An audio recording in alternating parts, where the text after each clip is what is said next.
Germany's final major offensive collapsed in the frozen forests of Belgium. But what happened next inside the command rooms changed everything. Their last reserves were gone, two fronts were crumbling, and Hitler refused to accept reality.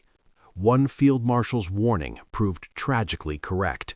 A secret shift happened in early January. What commanders whispered revealed their true thoughts. What they discovered would seal Germany's fate forever. Before we dive in, drop a comment telling us where you're watching from, what time it is for you right now, and what fascinates you most about World War II history. And if you're enjoying this content, hit that like button. It really helps us keep bringing you these untold stories. Prior misgivings confirmed. One field marshal's warning proved tragically correct. From the very beginning, Germany's top military minds knew something was terribly wrong. Field Marshal Gerd von Rundstedt sat in his headquarters and looked at the maps spread before him. The plan called for German forces to capture the vital port city of Antwerp in Belgium, but Rundstedt shook his head. It was impossible. Field Marshal Walther Model agreed. They had studied the numbers, the distances, the fuel supplies, the strength of Allied forces. Nothing added up. Hitler demanded they push forward anyway, believing sheer willpower could overcome reality. The commanders stayed quiet, but inside they knew this offensive was doomed before it even started. When the attack finally collapsed in the frozen Ardennes forests, these experienced military leaders felt no surprise. Their worst fears had come true. The warning they had whispered in private meetings was now a devastating reality. But here's what nobody expected. Their silent doubts were about to become something far more dangerous. What happened next would test their loyalty like never before. Reluctant compliance with Hitler. Why didn't these powerful commanders simply refuse Hitler's unrealistic orders? The answer lies in recent history that haunted every general's mind. Just months earlier, in July 1944, a group of German officers had attempted to eliminate Hitler with a hidden device at his headquarters. The plan failed. What followed was a brutal set of consequences that shook the entire military command structure. Officers were rounded up, interrogated under harsh conditions, and many met their fate. Trust evaporated overnight. Now, in December 1944, every commander knew that questioning Hitler's decisions could mean the end of their career, or worse. So when Hitler insisted the Battle of the Bulge would succeed, they nodded and obeyed, even though their military experience screamed otherwise. The failure of the offensive didn't just prove them right, it deepened their frustration. They watched as Hitler continued to rely on his instincts rather than cold, hard facts about supplies, troop strength, and enemy capabilities. But their silence came at a catastrophic price, and that price was about to become clear in the most devastating way. Critical resource depletion. When the smoke cleared and the guns fell silent in the Ardennes, German commanders faced a horrifying reality. They gathered the reports, and the numbers told a story of complete disaster. Germany's last remaining fuel reserves, gone. The experienced soldiers who had fought since the war's beginning, lost. Tanks that had taken months to build, destroyed or abandoned in Belgian forests. Aircraft that represented Germany's final air strength, shot down or out of fuel. For military planners, this wasn't just a lost operation, it was the end of Germany's ability to launch any major offensive action ever again. Think of it like spending your last money on a business venture that fails completely, except this was an entire nation's military strength. Commanders knew they had gambled everything on Hitler's plan, and now the cupboard was bare. No reserves existed to replace what was lost. The Eastern Front faced a massive enemy advance, and there was nothing left to stop it. What came next would force the most difficult decision of their military careers. Within days, they would have to make a choice that admitted defeat. Forced withdrawal. A secret shift happened in early January. The calendar turned to January 1945, and everything changed. American and British forces pressed harder each day against the exhausted German positions. Commanders in the field sent urgent messages back to headquarters. Their soldiers couldn't hold much longer. The weather had cleared, allowing Allied aircraft to dominate the skies. Supply lines were cut. Ammunition ran low. Then, in the first week of January, German commanders made the decision they had dreaded. They ordered a general withdrawal. Thousands of soldiers began the long, difficult march back toward Germany's border, toward the old defensive positions called the Siegfried Line, or West Wall. This wasn't a tactical repositioning, it was a retreat, pure and simple. For the German military, which had conquered most of Europe just years earlier, this moment carried enormous weight. Commanders worked through cold winter nights organizing the pullback, trying to save whatever forces they could. They burned documents, abandoned heavy equipment, and moved under darkness to avoid Allied airstrikes. The offensive that was supposed to change the war had instead forced them backward. But returning to German soil only revealed an even grimmer truth.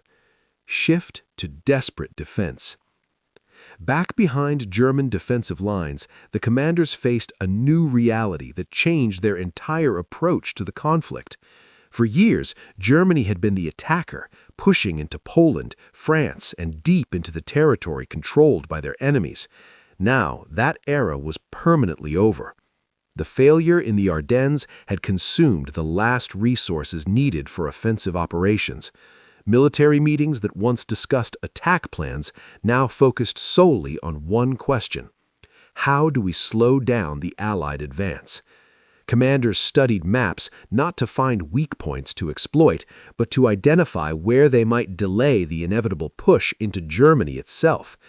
They positioned their remaining forces at river crossings, in towns, anywhere that might cost the Allies time. The goal was no longer victory, it was simply buying days or weeks. Young soldiers with minimal training were rushed to the front lines. Elderly men from reserve units were called up. The command structure that had once coordinated lightning-fast offensives across Europe now struggled to organize basic defensive positions.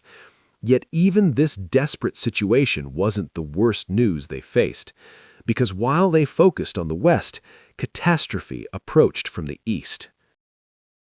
Loss of faith in victory. Something fundamental broke inside the German command structure when the Battle of the Bulge failed. These were professional military officers, many with decades of experience. They understood strategy, logistics, and the mathematics of conflict. And those cold calculations now pointed to only one conclusion: Germany could not win this struggle. Before the Ardennes offensive, some commanders had held on to a slim hope. Perhaps if they could force the Americans and British into a difficult position, those nations might agree to a negotiated settlement.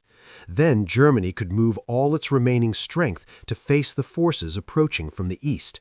This wasn't about total victory anymore, just survival. But when the offensive collapsed, that final hope disappeared like smoke. Commanders sat in their headquarters and acknowledged what they had privately suspected for months: the end was coming. The dream of forcing a separate peace in the West vanished. There would be no clever diplomatic solution. The military situation was irreversible. Yet they continued issuing orders and moving units, driven by duty and the knowledge that stopping meant immediate consequences from Hitler's inner circle. And those consequences seemed minor compared to what was happening hundreds of miles away. Focus on the Eastern Front. What commanders whispered revealed their true thoughts.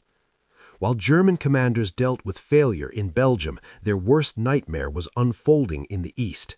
In January 1945, forces from the East launched a massive winter offensive across Poland.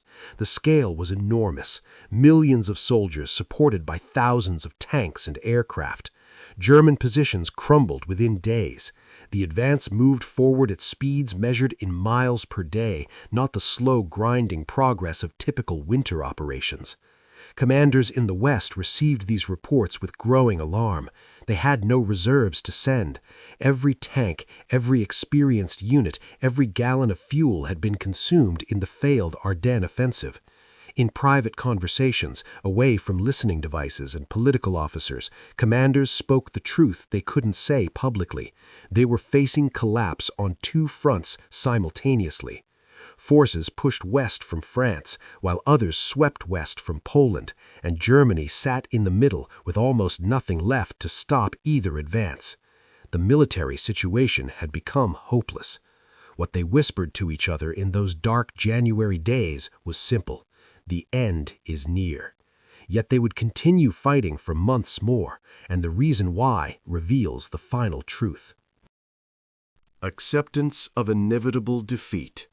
The mood in German high command during early 1945 can be described in one word: grim.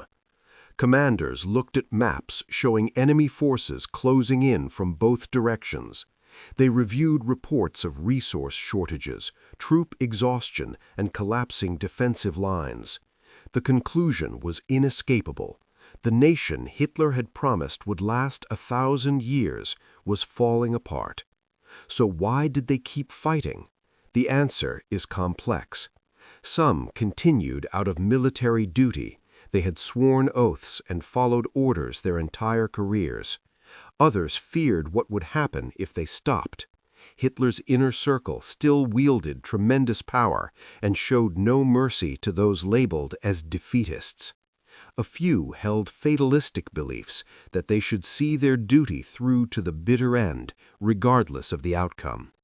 But among experienced commanders, there was quiet acceptance of reality.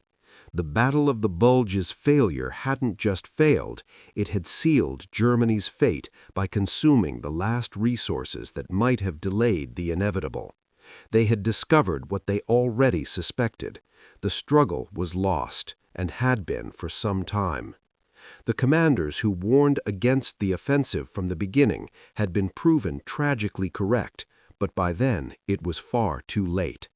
The Battle of the Bulge's failure marked the moment when Germany's military leadership finally accepted what they had long feared. Their warnings went unheeded, their resources vanished, and their options disappeared. Within months, the conflict would end. If you found this revealing, explore more untold stories from history's most critical moments. Thanks for watching.